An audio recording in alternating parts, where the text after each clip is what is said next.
मुझे भारत के एक वैज्ञानिक हुए बहुत बड़े व्यक्ति प्रोफेसर जगदीश चंद्र बोस की एक छोटी सी घटना आपको सुनानी है।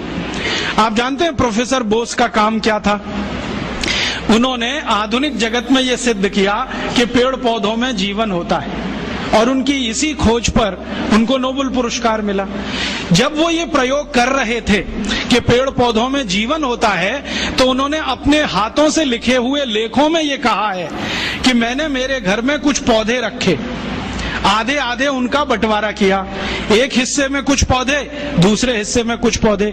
अब प्रोफेसर बोस क्या करते थे, सवेरे ही सवेरे सोकर उठें तो एक हिस्से के पौधों को जाकर गालियां देते थे।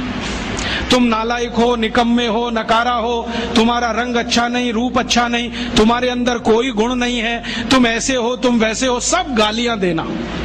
और दूसरी तरफ के जो पौधे थे उनको वो प्रशंसा करते थे, तुम बहुत अच्छे हो, बहुत सुंदर हो, तुम्हारे गुण बहुत अच्छे हैं, रूप रंग बहुत अच्छा है, तुम तो गुणों की खान हो, ऐसा ऐसा रोज बोलते थे। फिर प्रोफेसर साहब खुद अपने लेख में लिखते हैं 6 महीने तक उन्होंने ये किया और दोनों ही पौधों को पानी बराबर दिया, खाद बराबर दिया, समय पर सब कुछ दिया, लेकिन कुछ पौधों को गालियां दी और कुछ को प्रशंसा किया।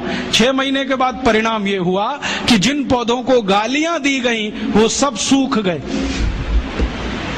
सब सूख गए, एक भी हरा नहीं बचा, और जिनकी प्रशंसा की वो 2 गुने से ज्यादा बड़े हो गए।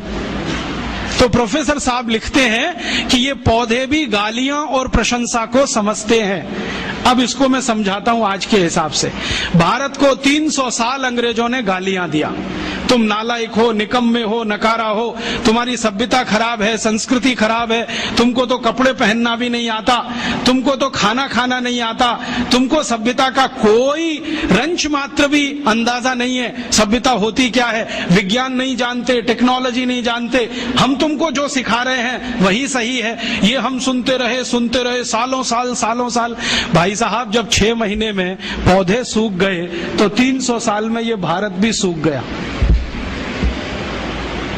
और इस सूखे हुए भारत ने अपने आत्मसम्मान और स्वाभिमान को इतना गिरा दिया कि हम मानने लगे कि जो कुछ हमारा है वो सब बेकार है, दकियानूसी है, इसमें कोई तथ्य नहीं है, कोई विज्ञान सम्मत कुछ नहीं है, और जो यूरोप से आ रहा है वही अच्छा है, वही ताकतवर है।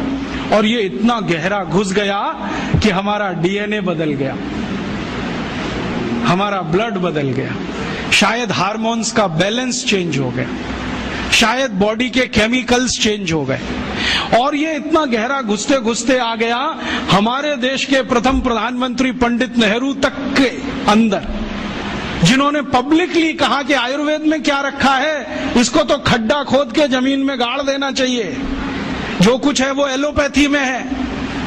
और उन्हीं के एक मानस पुत्र अभी बैठे हुए हैं, मनमोहन सिंह, जो अभी लंदन गए थे, ऑक्सफोर्ड में भाषण करके आए और बोला कि हम तो अंग्रेजों के बहुत आभारी हैं जो वो भारत में आए, हमको चिकित्सा दिया, न्याय दिया,